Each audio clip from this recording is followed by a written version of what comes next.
Welcome and welcome back. It's another amazing day in paradise. This is Mama Kai. That's Momma space Kai. I hope you will write my name as your preferred candidate for the next mayor of Raleigh. And I am on question 5 from the PowerUp North Carolina Candidates Forum. Question 5 says, education is a critical issue for Raleigh's future. What are your thoughts on the most important steps the city can take to support education and promote equal opportunities for all students? So, this was a question that was presented to the mayoral candidates. And I think Mr. Ruth said it best, Terrence Ruth said it best when he began to speak about how the capacity for children to learn and grow is determined by the time they're in 3rd grade. So, from my perspective, this is an aspect of this is like my specialty. I feel I've been trained as a parent coach, so I understand brain development, nervous system regulation, trauma, and nutrition. And the education of a child begins 20 years before in the education of their mother. And so, in order for a child to truly flourish as far as education is concerned, the parent needs to be educated. And one of the things that the city can do is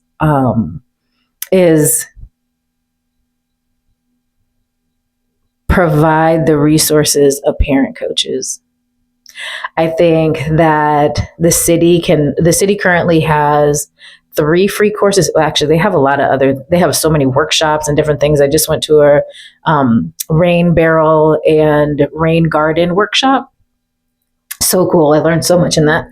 I did Raleigh Neighborhood College in the spring, and right now I'm doing Planning Academy and Citizens Leadership Academy. So I think in addition to that, the city can pay for people to go through a group parent coaching sessions. It's so much less expensive to be able to do that. Or if that seems to be too much, then one of the things that they can do is they could have somebody trained to offer the circle of security, which is that is the workshop that got me started as a parent. And it was my training. It is what made my desire to become a parent coach and go through the training of at the Jai Institute for Parenting that totally changed my trajectory for parenting, helped me to understand my son better, is helping me to be a better parent and to raise a better human. And so babies in the womb, the right kind of music, being read to, the right type of food, that's all going to contribute to how they behave when they come out. Then when a child is given a sense of safety and security from the time that they come out, that their cries are met, their cries, oh my gosh, if I cannot say it enough, the old wives' tale about women, about letting a baby cry needs to be dismantled. Babies are not spoiled. Babies are communicating. When they cry, it's the only way they have to say, something is wrong. Something is wrong. I need some help. Please meet my need. So whether they are hungry or they need to be burped or they need to poop, whether they're tired, whether they need connection, babies need connection. The reason why they have the skin to skin initiative is because babies need that. They've just been in the womb for 9 months, approximately 40 weeks, maybe some a little bit shorter, maybe some a little bit or a lot, shorter, but not very much longer than 40 weeks. Let's face it. But, they've just been in this space where they've been, tight, warmth and enveloped and feeling safe, and to come out and be left unattended and left to cry, like that doesn't translate to health. That doesn't translate to education. That doesn't translate to safety and security. And the way that the brain develops initially is based on safety. And that sense of safety is what carries us. When they talk about the foundational years, oh my goodness, are the years that set us up for how we will behave as adults. And so sometimes the things that we feel adults do is a reflection of their childhood without realizing that they've been sent into a state of their childhood because that's what they learned in that time frame in those first 3 to 5 years. And it takes, the older people get, that it is much significantly more challenging to change those behaviors. And so if we're talking about education they say that you start reading to a child at 6 months. You start reading them books. They have an organization called Smart Start that already exists, where people get free books for the first 5. They get a book a month for the first 5 years of their child's life. We have resources like Wake Up and Read that provides free books. We have little free libraries where people have established libraries, for parents to be able to pick out books for themselves or the kids or whoever. It depends on who sticks whatever in there. And we have libraries. Libraries, an infinite resource of free books, especially for children. And so getting them involved in play groups and things, which the library does, I think it's really smart. The park on Spring Forest Road, not the Spring Forest Road Park, though. It's the other one. I think it's called Millbrook Exchanges by Millbrook High School. They actually took their old gym that they no longer have and they turned it into a community space where people can come in and play games and stuff like that. And so during the day, they have that space reserved for parents that have kids 0 to 5. And so bringing them out into the public, letting them engage and getting them out the house and reading to them and playing games with them or playing with balls and different things of that nature. Like, play is the foundation of a child's learning. So when they don't get to play, be physical and engage and explore, like, those are things that are done at home. The city really has no responsibility. And in that, all we can do is provide resources for information. I think that's the best thing that we can do. And the only other thing that I did mention that night is that we take decommissioned buses because the city bus, Go Raleigh, is under our jurisdiction. As buses die out, they get old and they're less reliable, that we take those decommissioned buses and we transform them into mobile classrooms, and we take play groups out into the community where kids where they learn letters and they learn how to, they hear books read and they have chances to dance and play and things of that nature. And we take that right into the community, and mamas and babies can come out, get on, sit down for an hour, 45 minutes to an hour, have fun and learn together. And then go home. We would have to partner with the Wake County Library in order to provide this service, ideally. But we could also do it through our Parks and Rec.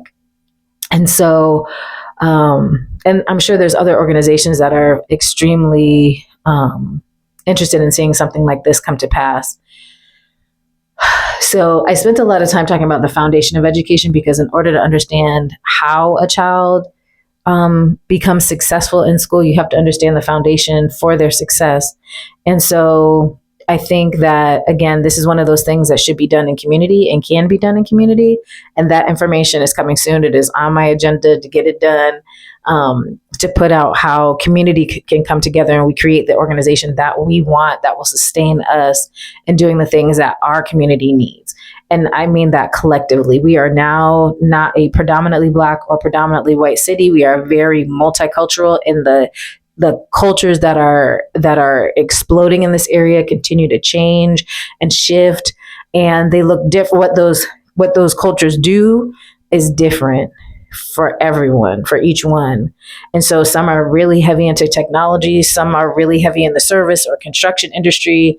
And so we need to come together so that we can all meet each other's needs, because whatever you don't have, I might have, and whatever I don't have, you might have. And if we recognize that, we can work together to making things better and bringing our talents together, we will meet each other's needs. And so my expertise as a parent coach, that doesn't mean I'm an expert at being a parent. Now, I have some tools in my toolbox, but my child is also an autonomous being. So I try to navigate it with the tools that I have, and I'm not always successful, but I'm learning, and I learn best in community. And it would be awesome to be able to be a part of hosting a mayor's monthly meeting for moms. That is something I would love to do, and bringing different demographics of moms, or we focus on maybe refugees, or we focus on, moms in a particular, maybe stay at home moms, homeschooling moms, people who are from different demographics, maybe Middle Eastern moms, or African American moms, or Hispanic moms, Latinx. I need to figure out which one of those is right. But I would love to hold a mayor's monthly meeting for moms, because we need to be heard. And that is the God honest truth. Like, we rule the world because we're the ones that are predominantly responsible for children. Not that dads aren't. I'm not going to even take that. But we are the ones who carry them. And we are the ones who breastfeed them when we choose that option, And so we generally have a deeper connection to our children, and are the ones that are with them more often.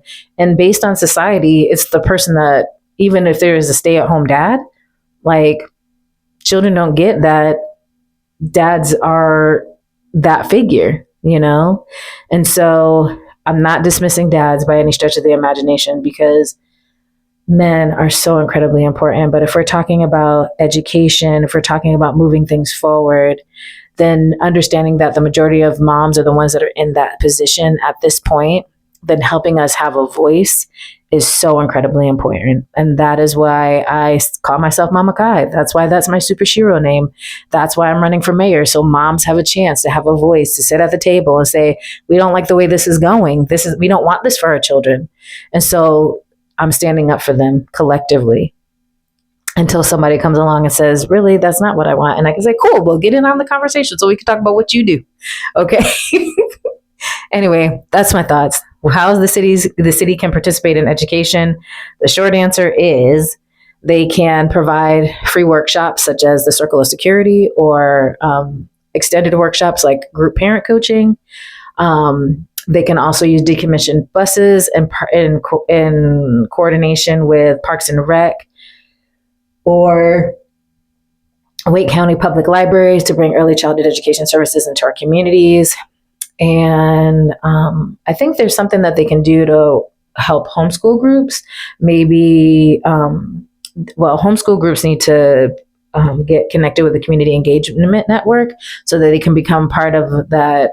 This register as a smaller organization that is in the city, and then they might be able to be eligible for contingency funds, so that they can take field trips and they can do different things, and parents can scale what they're doing at home, or homeschool groups can scale what they're doing within their community for their homeschooled youth. So those are just a few things, and this is something I'm super passionate about. And thank you so much for listening.